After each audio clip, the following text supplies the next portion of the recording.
After escaping from his convict settlement in 1803, Buckley spent nearly 30 years in the harsh Australian bush.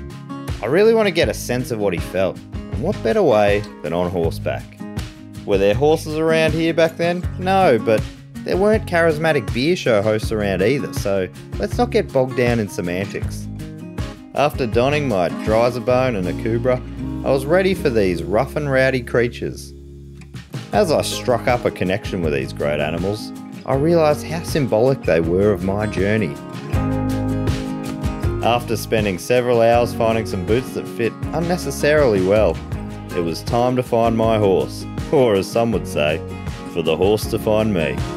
Nah, still going. They're 11s and they're slightly too big, and another pair of 11s was slightly too small. Still going. No, haven't got one yet. Oh yeah, they're probably better actually. And they're 9. You sure? Time to meet the great beast. Probably one of your more fearsome horses.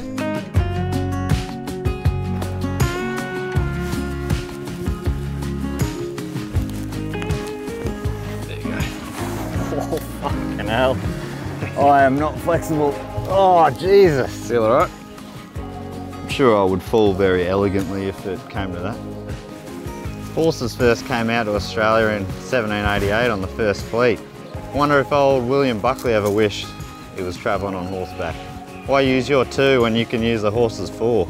That's what I always say. There's 2 things you should know about me. I prefer a bottle in front of me than a frontal lobotomy. And I also prefer a horse under me than an undersea horror me. Nah, that one doesn't really work. Scrap that last one. What I love doing, getting out here in God's country out in the bush, get a bit of a mindset into how William Buckley would have felt. Just the isolation, a bit of time to yourself with nothing but your thoughts. I've been told I've been given one of the roughest and toughest horses around. What was her name again, Abe? Oh, Bluebird. Yeah, Bluebird. Big bad Bluebird. Honestly, there's no place I feel more comfortable than right here on the back of a horse. You'll see some people wearing helmets when they're riding, but when I was a kid, the only helmet we needed was a good bloody attitude and a bit of know-how. Cheers. And on we go. Why? I'm not too sure. How this relates to William Buckley or beer is really anyone's guess, but we're here now, so let's bloody enjoy it. So Abe, how long did it take to tame these wild Brumbies? Bit of an effort, mate. Yeah, especially when they've spent a few years out in the bush.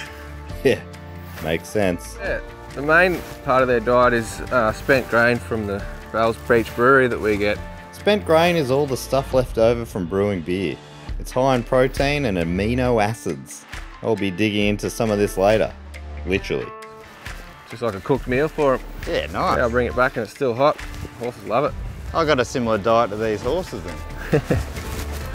A little laugh from Abe there, hey? That's how you know it was a good one. Abe nearly never laughs. What you got to remember is you're the boss when you're on top of one of these beasts. They'll do what you tell them to. She's having a fucking feed. Bluebird, we got a show to do. Pull her head up, Matt. Lean back a bit. Bluebird. Put your weight into it. Get up. This is all well and good, but why aren't we at a bloody brewery? This is a show about beer. What are we doing here? You are a character, Bluebird. Bluebird and I mutually came to the decision that we should get going, and we all decided it was time to head to the pub. And the crew were pretty over this too.